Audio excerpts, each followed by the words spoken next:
Greetings to everyone guys. In this video I am going to show you aggressive, dangerous and interesting opening. This opening is called the fried liver attack. So let's see the opening. So e4, e5, knight f3, knight c6 and now bishop to c4. The Italian scheme, knight to f6, the two knights defense and now knight to f5. From here the threat is to take the f7 pawn and simply fork queen and the rook. So black has to do something. From here black cannot push the knight back. So he tries d4, attacks the bishop. So white pawn captures on d5 and black knight recaptures back. And from here knight captures on f7, forks queen and the rook indirectly. So king captures on f7 and queen to f3 check, forks king and the knight. Black king is in the check, so he has to move. Black has 6 possible moves from here. If black king goes to king to g8, then bishop captures on d5 with check, bishop to e6 and bishop captures on e6 is a checkmate. In another variation, if black queen comes in the middle, queen to f6, then bishop captures on d5 with check, bishop comes in the middle and bishop captures the knight on c6, pawn recaptures and queen captures the pawn and white is winning here.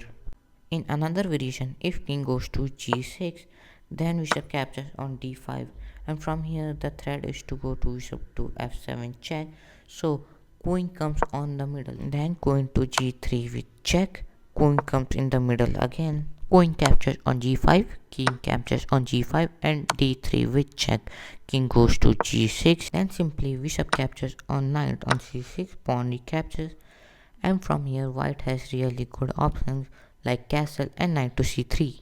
In another variation, if king goes to e8, then simply bishop captures the knight on d5, the threat is of checkmate, so queen comes in the middle and now bishop captures on c6 with check, pawn recaptures, then queen to h5 with check, pawn blocks and queen to e2 and from here black cannot castle from here and he has weakened his position.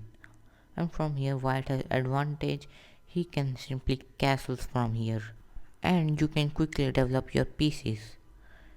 In another variation, if king goes to e7, then again bishop captures on d5 and from here the threat is to go to queen to f5, then queen to e8 eyeing that square. From here you can simply capture the knight and queen captures on c6, then queen captures on c6, pawn recaptures and from here you have really good options from here to continue the game and win easily. And black kings in the middle and white should win this game very easily. In another variation, if king goes to e6 protects the knight, then knight to c3 and this knight is attacked 3 times. So white defends it with knight to e7. Now this knight is defended 3 times. And in another move, what do you think the next move could be? The next move is pawn to d4 and this is really a tricky move. From here the best move is going to d6 or c6. If black captures the pawn on d4 which attacks the knight, then bishop to f4 sacrificing our knight. If black captures the knight, then we will simply long castle, another brilliant move.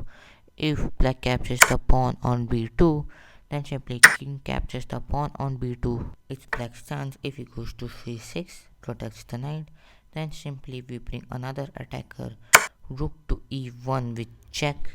So black king is in the check. If black king goes to f7, then simply bishop to c7. Black king is in the check and this queen will be gone by the bishop and you will also win the game easily. In another variation, if king goes to d7, from here we will simply capture the knight and knight captured on d5 is not a brilliant move. The brilliant move is king to e8, but if black captures the rook, then simply bishop to b5 is check, then knight to c6 blocking the check and queen to h3 is a checkmate because bishop and the rook covers the squares and queen will capture the king. So if you love this video, please do not forget to like and subscribe, and if you want to share with your friends, please share, and also do not forget to comment down. And now I am going. Bye.